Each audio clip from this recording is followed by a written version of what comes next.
एक बार की बात है, एक छोटे से गांव में एक युवा नागरिक नामक रामन रहता था। वह गांव के सबसे बड़े पेड़ के पास अपने घर में रहता था। वह पेड़ के नीचे बैठकर पेड़ की कहानियों का आनंद लेता था। उस पेड़ में बसी एक अजीबोगरीब ताकत थी जिसे सब लोग मानते थे लेकिन को नहीं देख पाता था। एक दिन गांव में अनूठा खतरा आ गया।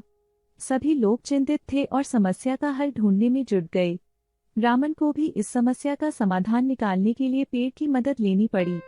पेड़ ने रामन को एक मानवीय रूप में दिखाई और उसने कहा, इस गांव को एक चुनौती का सामना करना होगा। तुम्हें 5 अजीब चीजें ढूंढनी होंगी जो सबसे पहले नहीं दिखाई देती हैं। रामन ने तुरंत चुनौती स्वीकार की। वह गांव के हर कोने में घूमा पर वह चीजें नहीं मिली। तभी उसने एक छोटी सी झिलमिलाहट देखी जो एक पुराने मंदिर के पास आ रही थी। जब वह वहां पहुंचा तो उसने देखा कि झिलमिलाहट वहां से गायब हो गई थी।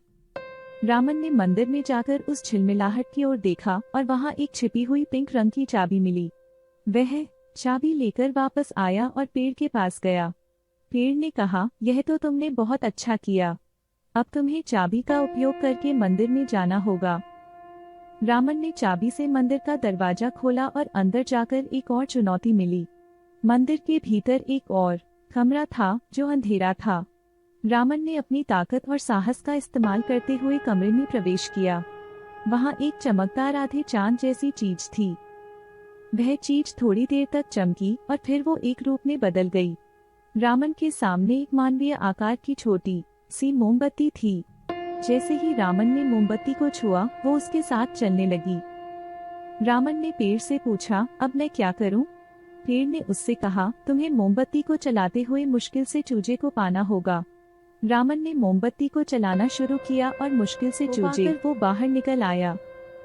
फिर उसे चूजे ने एक जादुई द्वार दिखाया जो अलग अलग दुनिया में ले जाता था।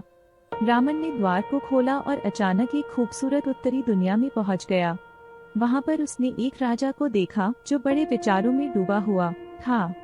रामन ने राजा को सहारा दिया और राजा ने उसे एक चमत्कारी तोप दी। रामन ने वो तोप अपने साथ ले आया और गांव में वापस आया। सभी लोगों ने देखा कि रामन के पास एक चमत्कारी तोप है। रामन ने उस तोप की मदद से गांव की समस्या को हल किया। लोगों ने रामन को गांव का हीरो घोषित किया। इस तरह रामन ने पेड़ की मदद से एक चुनौतीपूर्ण सफर पूरा किया और गांव को बचाया। उसने देखा कि कभी कभी अजीब चीजें हमारे जीवन में जादू कर देती हैं, और जब हम उन्हें समझते हैं तो हम अपनी समस्याओं का समाधान निकाल सकते हैं।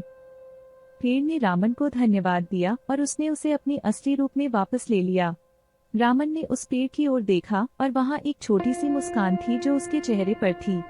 वह उसी मुस्कान के साथ घर की ओर बढ़ा। गांव वालों ने उसका स्वागत किया और उसे बहुत सम्मान दिया।